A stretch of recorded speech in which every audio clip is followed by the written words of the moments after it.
The labor market functions as an invisible, continuous calculation, spontaneously balancing two massive, opposing economic forces against each other. On one side, the marginal productivity of capital-backed firms dictates the value of human labor to aggregate production. On the other, the private subjective opportunity costs of individual workers measure what that time is worth to themselves. Proving whether this spontaneous balancing act mathematically maximizes societal well-being, or if it is inherently flawed, is the central theoretical problem of labor economics. To test this, we must build a competitive market strictly from mathematical first principles.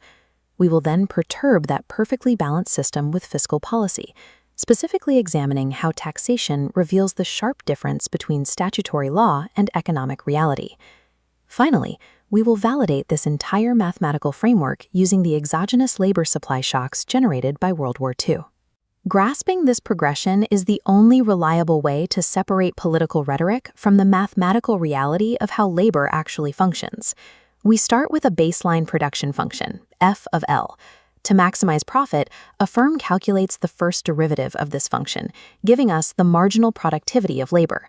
A rational firm will continue hiring new workers up to the exact mathematical point where that marginal productivity drops to equal the wage. For the worker, the decision is dictated by a utility function, defined as income minus the product of effort and their personal opportunity cost. This opportunity cost, represented by the variable theta, acts as the disutility of labor. If the offered wage is greater than theta, the individual works. If it is less, the individual remains inactive. This document outlines the three strict mathematical conditions of a competitive equilibrium. Firms maximize profit, workers make utility-maximizing supply decisions, and aggregate labor supply exactly matches aggregate labor demand. Now, consider a theoretical thought experiment, an omniscient social planner whose sole objective is to maximize the total utility of society, subject to a strict budget constraint. This planner must mathematically derive the first-order conditions for both consumption levels in employment and the consumption levels of those who are non-participating. When you solve the planner's maximization problem, the resulting first-order conditions simplify to the exact same formula as the free market equilibrium. A perfectly competitive market acts as a decentralized supercomputer, spontaneously generating the exact Pareto optimal allocation of human capital without the need for central planning. Every worker naturally sorts into the occupation where they are most productive. Moving from pure theory to applied policy introduces friction. When lawmakers implement a payroll tax, the stated intention is frequently to extract wealth from corporate profits by legally charging the firm. This graph illustrates how the tax wedge structurally alters the firm's labor demand equation. The total cost of labor becomes the wage multiplied by 1 plus the tax rate. This creates a divergence between statutory incidence, who the law says pays the tax, and economic incidence, which measures who actually bears the financial burden after the market adjusts. The final burden is dictated by a simple law.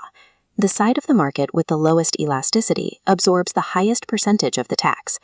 Empirically, the average elasticity of labor supply at the extensive margin, the decision to enter the workforce at all, is highly inelastic at 0.25, while labor demand sits around negative 0.3.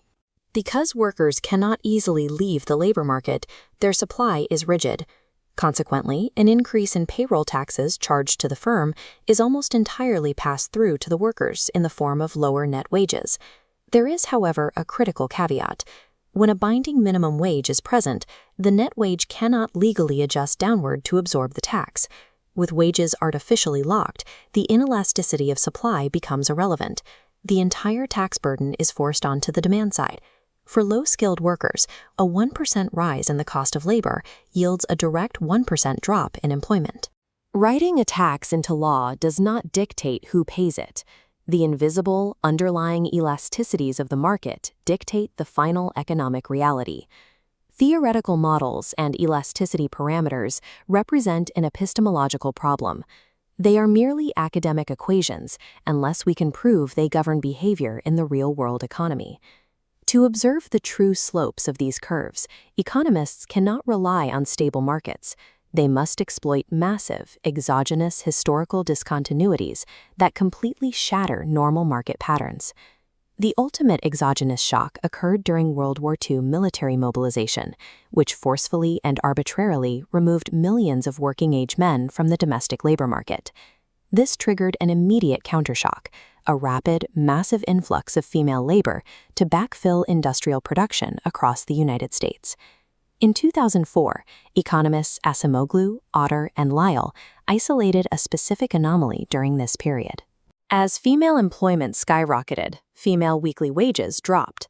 Simply running a basic regression of wages against employment levels here leads to heavily biased results. This endogeneity problem occurs because unobserved variables, like changing technology or regional demand, shift simultaneously with supply. To isolate the causal impact, researchers utilize a difference in differences methodology. By focusing on the interaction term in this regression, they can compare high mobilization states to low mobilization states precisely at the moment the policy treatment took effect. To fully purge the endogeneity from the model, an instrumental variable is required in a two-stage least squares regression. They used the state-level share of German-born residents as the instrument. It fulfills the two strict conditions for a valid instrument. It possesses relevance by correlating strongly with lower local draft rates, and it satisfies the exclusion restriction by having no direct effect on wages outside of its impact on mobilization. The resulting instrumental variable regression definitively proved that the massive rightward shift in female labor supply perfectly traced out the invisible, downward-sloping labor demand curve. The data also exposed cross-effects on male wages. Whether male wages rose or fell depended entirely on the elasticity of substitution between men and women, within a log-linearized constant elasticity of substitution production function. History operates as a giant empirical laboratory. Without catastrophic exogenous shocks acting as instrumental variables, the fundamental laws of labor demand would remain mathematically precise, but empirically unprovable. If the econometric toolkit developed around the World War II shock is robust, it must cleanly apply to other historical discontinuities. In 1980, the Mariel boat lift brought an influx of Cuban refugees that increased the entire Miami labor force by 7% practically overnight. This sudden migration tests the difference in differences model, specifically the requirements for parallel trends and the absence of spatial spillovers. When analyzed, the findings were deeply counterintuitive. Despite a massive labor influx, native employment rates and wages in Miami remained remarkably stable. This stability occurs because markets adjust on multiple margins. As the supply of low-skilled labor increased, capital flowed into the city to take advantage of the new capacity, while local industries shifted their production methods to favor more labor-intensive outputs. These internal reallocations absorbed the new arrivals without displacing existing workers. At its core, the labor market remains anchored by the unyielding mathematics of marginal productivity and opportunity cost. Policy interventions, such as statutory taxation, are entirely subjugated to the relative elasticities of these two forces.